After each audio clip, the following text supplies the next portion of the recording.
Let's meet our panel. First up, he is an author whose latest book is Doing Our Own Thing, The Degradation of Language and Music and Why We Should Like Care. John McWhorter. John, welcome back. Thank you. Over here, she was Canada's first female prime minister and is now the Secretary General of the Club of Madrid, which is a group of former heads of state who promote democracy. Kim Campbell, thank you for being back. Good to be here. Thanks.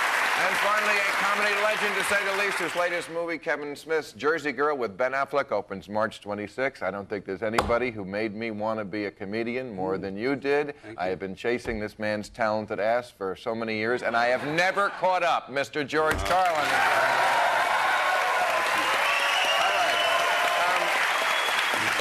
I just want to briefly start because we were talking about personal responsibility with the secretary there about eating. I'm sure you saw what happened in hockey. I'm not a hockey fan, I'm sorry, but it's your national sport, which is why I don't care about it.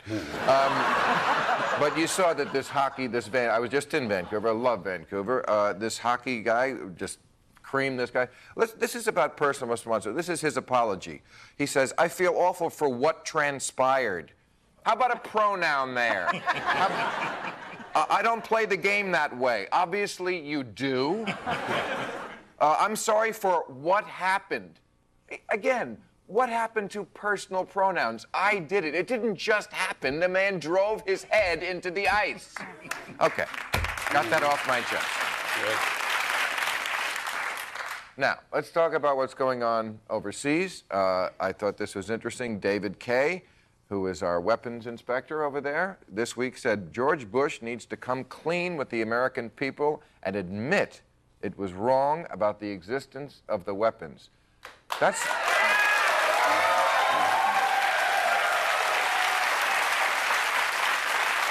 Those are harsh words from a former Bush supporter. My question, if George Bush had been honest about this war, would you have supported it more? I would have. But the problem is that what he really wanted to say, I get the feeling, is that the administration wanted to go and make an example of a particular country to show that an Arab country can be run on a democratic plan. That probably wouldn't have gone over, and so we were told this kind of story, and I think that they held their breath and hoped that some weapons would be found. It didn't work. I would hope at this point that somebody would basically suck in their stomach and maybe admit this. It would be a nice advanced kind of political discourse. I would have gone with it, but I doubt if a lot of other people would have. It was a tough dilemma for them. Really? Well, I'm actually amazed that you think you know why he did it, because to me it's still a mystery. They're very cagey about it. You know, I mean, if the idea of, you know, getting rid of a terrible tyrant and perhaps providing an opportunity for a country that maybe after careful, serious analysis he decided had the greatest potential to be democratic in the Middle East, you know, at least that's a reason. It would have been a dramatic shift in American foreign policy and international law, but it would have been a reason. But, you know, I'm not sure that that is the reason. And incidentally, you know, you're talking about the hockey player. I mean, if people are not going to take responsibility for the intelligence that led to the war in Iraq, I mean, it's not surprising that a hockey player is still, you know, says, you know, my hand, you know, something happened. I mean, more important events and behavior is out there, and nobody is taking responsibility for it. I mean, you look what happened in Britain, you know, where the two guys that head up the BBC, they resigned when the BBC was criticized. And you could argue that it wasn't all their fault, whatever, but as a matter of institutional responsibility, they say, how do we demonstrate that there's going to be a change, that we take responsibility, we resign? Well, in terms of the war, you only see this kind of responsibility being taken in the oblique way of people who advise the administration writing in small circulation political journals. But that's certainly not speaking to the public. That's the way you glean what maybe they were thinking. You know, it's always odd and difficult for me to speak of these things in what I think of as the micro world of this particular Iraq war. This country has been pushing the world around and exploiting the people of the world for a long, long time. And sometimes you have to pay the piper. And that's what happened to us. We now have gotten enough people really angry, and we have sold enough weapons, and we've developed enough technology for them to have them now, and they're being used against us. And whether we went here for this reason or not, this country, the owners of this country do what they want, period.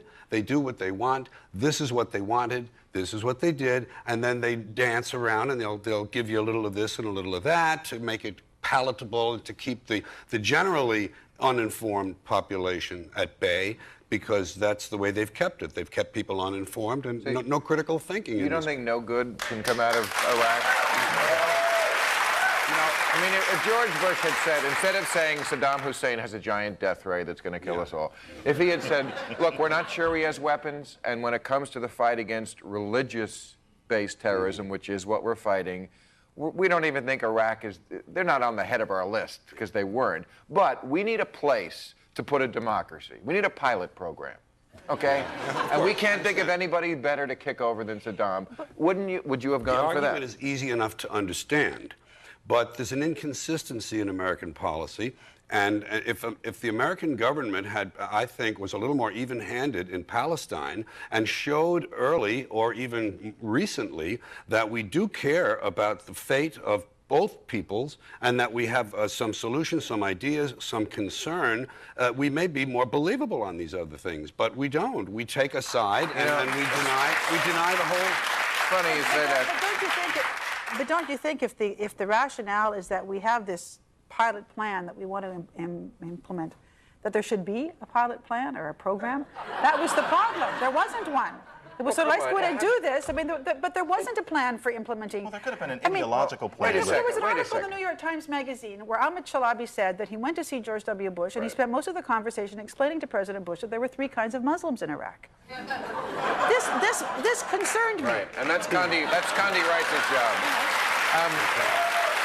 But you mentioned before what's really important, and you mentioned Palestine. I noticed in this new constitution in Iraq, it says Islam is the official religion of the state and is to be considered a source of legislation. I don't know if you can really have a democracy with that. But with all this talk in this country about the anti-Semitism in the Mel Gibson movie, you know, I read all that, well, the Jews had big noses. Well, you know what? The Jews do have big noses. Look at mine, I'm only half Jewish. If you're going to make a movie about, you know, the Jews in that time, place, Arabs have big noses too, Semitic peoples do.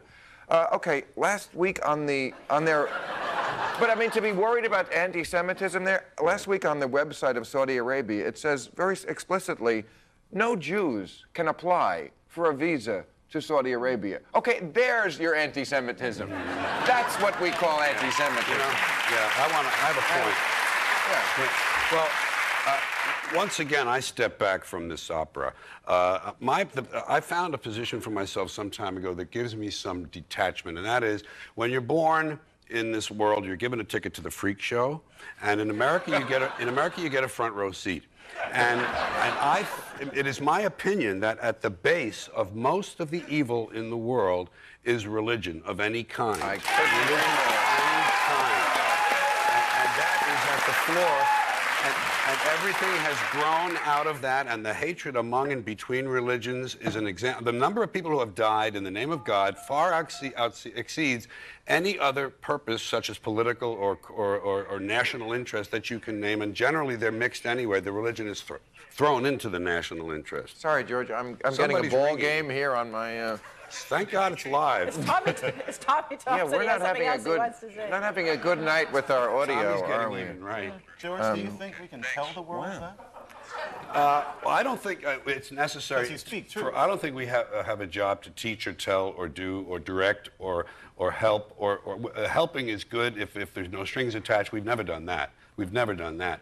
I frankly do not care about most of these things because if you step back and look at this from long historical perspective, it's a very interesting drama to watch.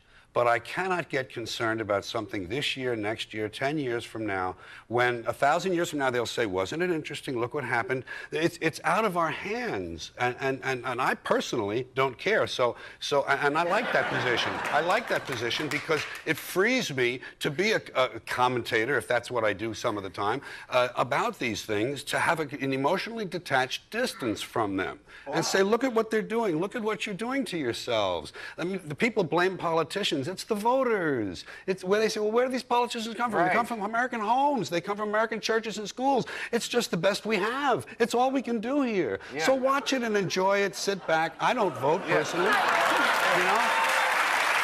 Just personal point of view. Can I say something? I'm not enjoying it. Can I say something as a foreigner? Because I think that this concern you raised, can you have democracy with Islam? And people are very worried about this religious fundamentalism.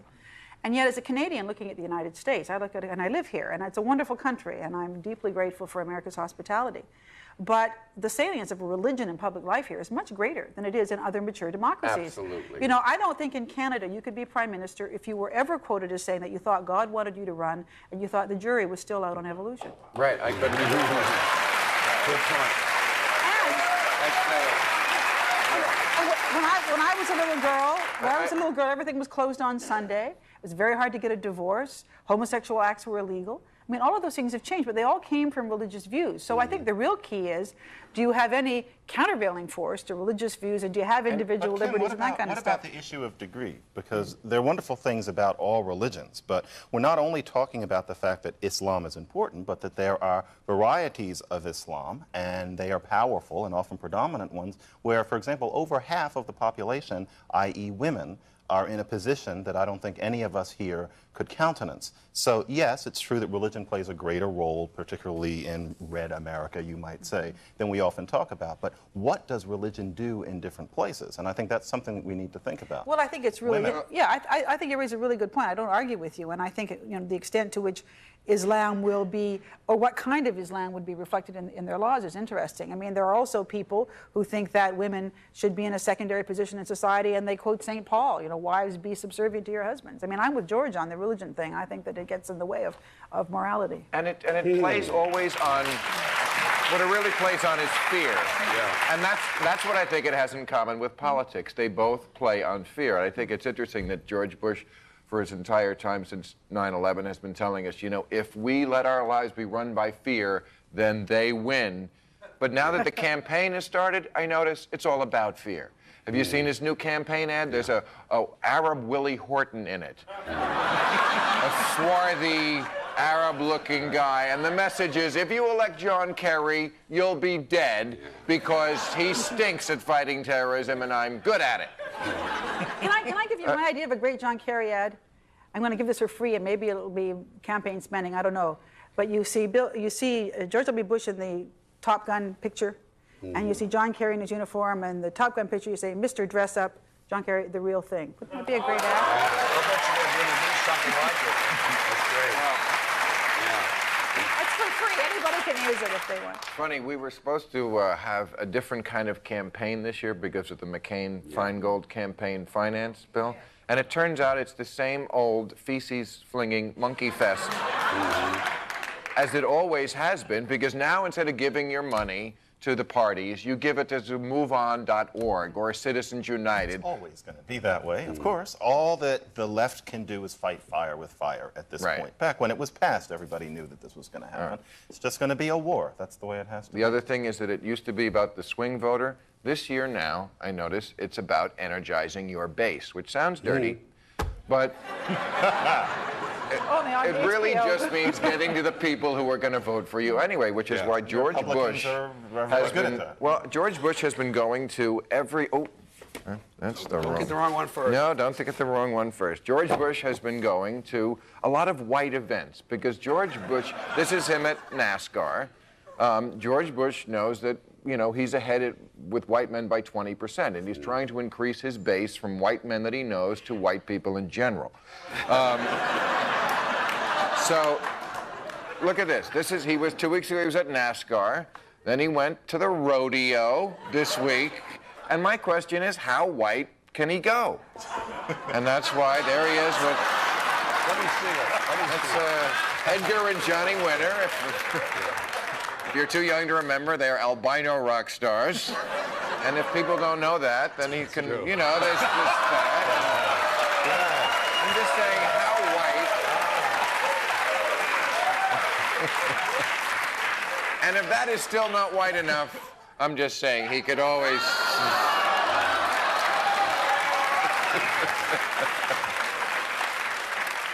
So I couldn't let mentioning the rodeo as an animal rights guy pass without saying about the rodeo. As I've said to hunters before, congratulations. once again, you've outsmarted an animal. You must feel awfully good that with interspecies competition, once again, you are able to come out on top.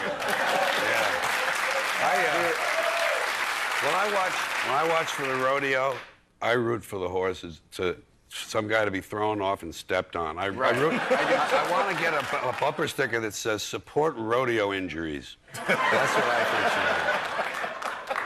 Yeah, I don't understand the moral difference between rodeo and cockfighting. I don't.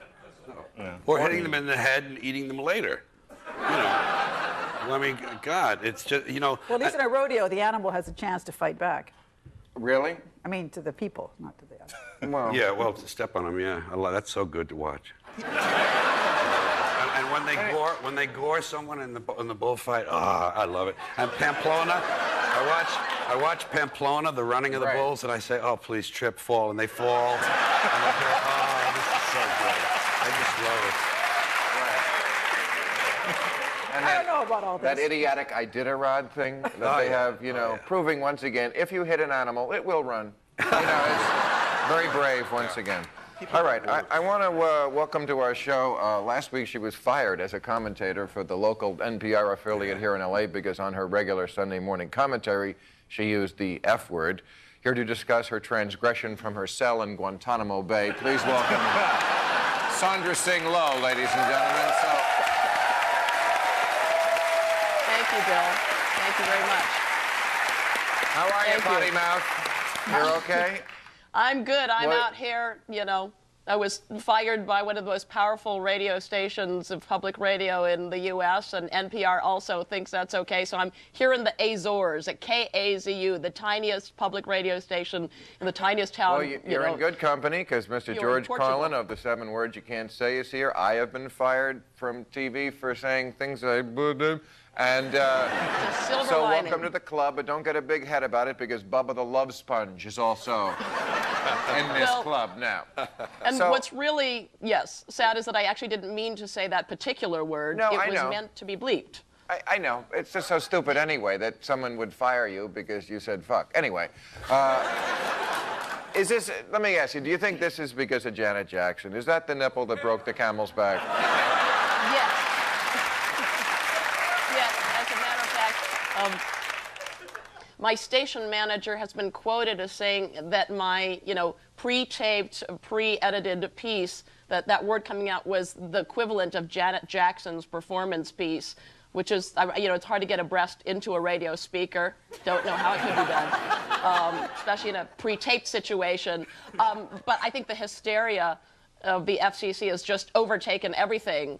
So it's kind of this surreal thing where, I'm a 42-year-old minivan driving mother of 2, and CNN headline news has this crawl, commentator Sandra Singh Low fired for obscenity. And then it's BBC headlines as I'm driving my kids to preschool and trying to hide the headline with my body as we go by. Yeah, this woman who fired you, Ruth Seymour, she's head of Yes. NPR, and she said... She's head of KCRW in Los Angeles. Okay, and she said you need to seek help. Yes. Well, I think with the Janet Jackson thing, there are a lot You need to seek help because you said the F word. How dumb is this fucking country? I guess.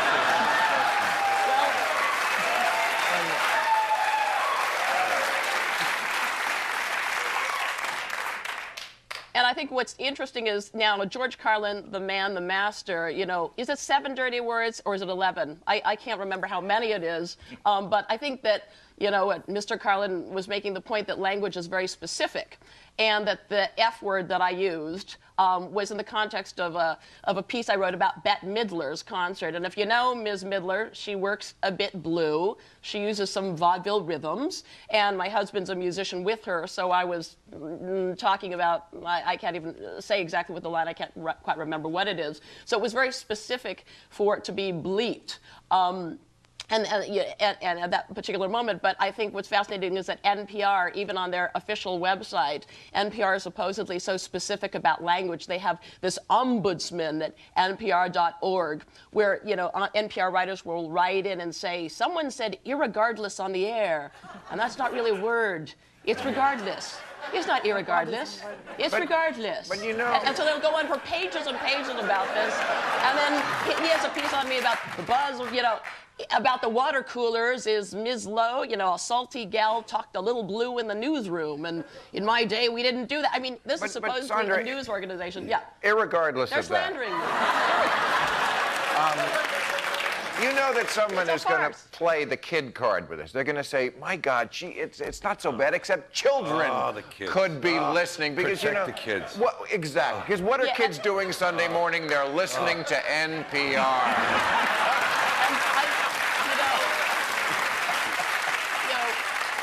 And frankly, Bill, you know, I'm a full-time mother of two. I was staying home this year to take care of them. And if you're 24 hours a day with children, you will curse in front of them. Right. All right. Thank you for joining us, Sandra. And I hope you get another job because you're terrific.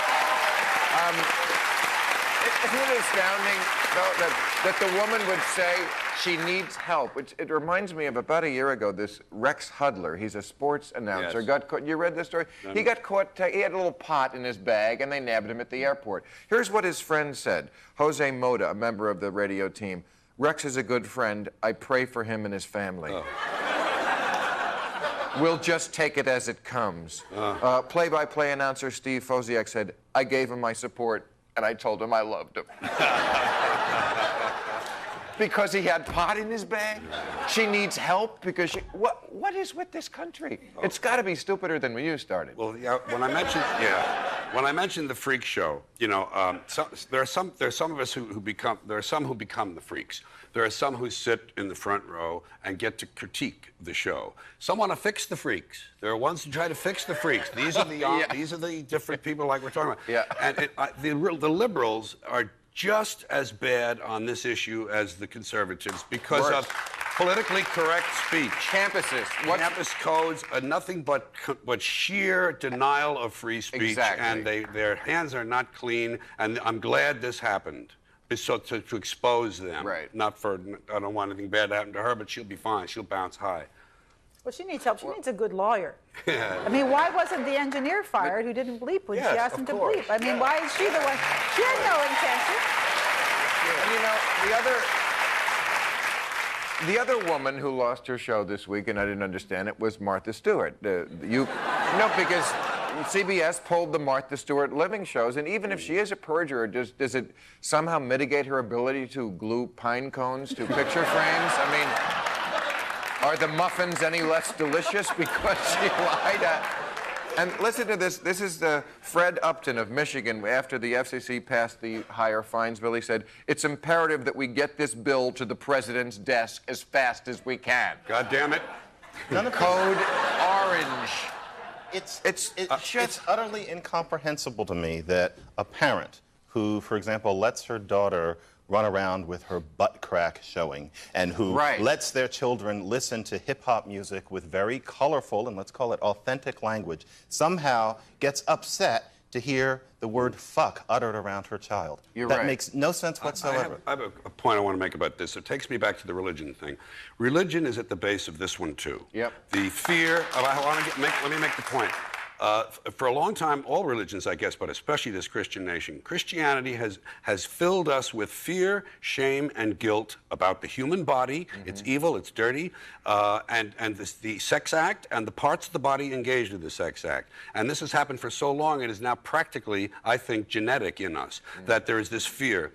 And when you add that overlay to business interests. Now, granted, NPR is a slightly different case, but generally speaking, these things happen because business, people at the cash register are afraid of offending a potential customer. These things generally have not happened free of commercial, and radio and television are nothing more than advertising media. That's why I got fired. Yeah, they're advertising media. No. That's all they are. are. The ratings didn't go down on my old show. The advertisers pulled out. Of that course. was what That's it all was. it ever is. I'm sorry, I'm taking up And a the little people time. who complain are disproportionately people who are relatively advanced in years, but those people have a lot of votes. And so a small portion of the population ends up creating this kind of theatrical sense of what's appropriate and not appropriate on the air.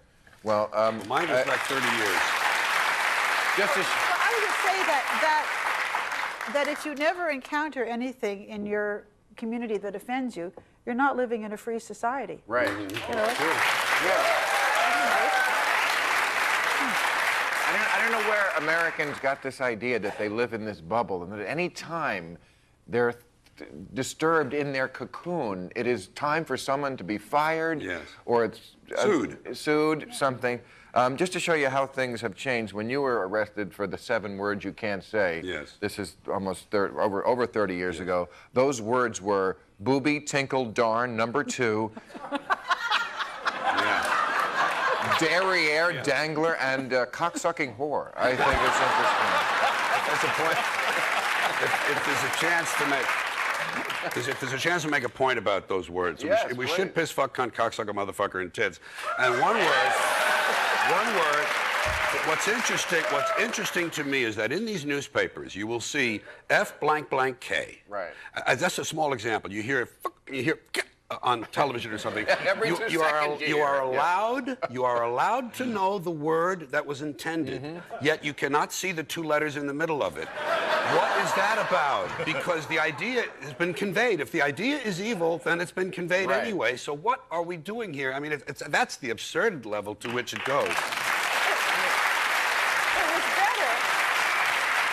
It was better in the old days when they used to put ands and asterisks and stars and things. And then you could imagine really terrible things. In when the they comic strips, a good old-fashioned curse. Yeah, you could really imagine. the worst I know that you were in this club for Madrid, and obviously what happened in Madrid is just beyond scary, awful, yes, and it's yeah. truly their 9/11. And it'll be interesting to see how Spain reacts to it, because obviously the way we reacted to 9/11 was controversial around the world. Norman Mailer said, America has an almost obscene infatuation with itself. And by that I think he meant that we take ourselves and what happens to us as more serious than when it happens to somebody else. In other words, we're normal. The United States has done a lot of terrible things, and I think all thinking people are aware of that. And so we don't want to step into chauvinism, but it's natural for people and countries to have a certain self-regard. Just the other day, I was reading about a Native American group called the Uchis, and their language happens to have a grammar where the Uchis are different from everybody else. And the writer was talking about how wonderful and fascinating and cosmic and self-regarding that is. Well, all people do that, including big, evil United States. We don't want to overdo it, but I don't think that what you just mentioned is a sign of our being preening and puffed up and self-obsessed. It's inevitable. We remain human. Well, do you think every country would make a memorial the way we're making the memorial? Frankly, yeah. I mean, it's What, you think it's funny. obscene It's or- funny. But the memorial, there is an unhealthy fascination with death and remembering the dead. And no one can die now without teddy bears being left at a fence. Right. No one can die. Teddy bears, ribbons, candles, poems, greeting cards. You can't do it. And then they build a memorial. And then we're going to, someday, you know, they're going to have a big building called the Dead People's Building. Shape it like a gravestone, and just it counts for everything that happens, and we don't have to be doing all this stuff one by one for each thing that occurs. You know what? Let me say this. I have one figure with me. In the last century, in the 20th century, counting military deaths, both civilian and soldiers, and counting civilian deaths sponsored by government activity, we sacrificed 196 million people in this world. 196 million people, and for us to worry about 3,000 or 100 here or 500 there, I mean, if you have grief, fine, good insight. Same with religion. Keep it inside, keep it to yourself. You want to share it a little bit with friends and family, fine. But don't be coming and taking over things that are kind of public and thrusting your grief on me. You know, that's how I feel about it. I got to get to new rules. Before I do, every week I read something to the president, because the president proudly says he does not read the paper. Mr. President, I don't know if you saw this, but your brother got married this week. It was in the paper. You weren't there. All right. It is time for this week's new rules.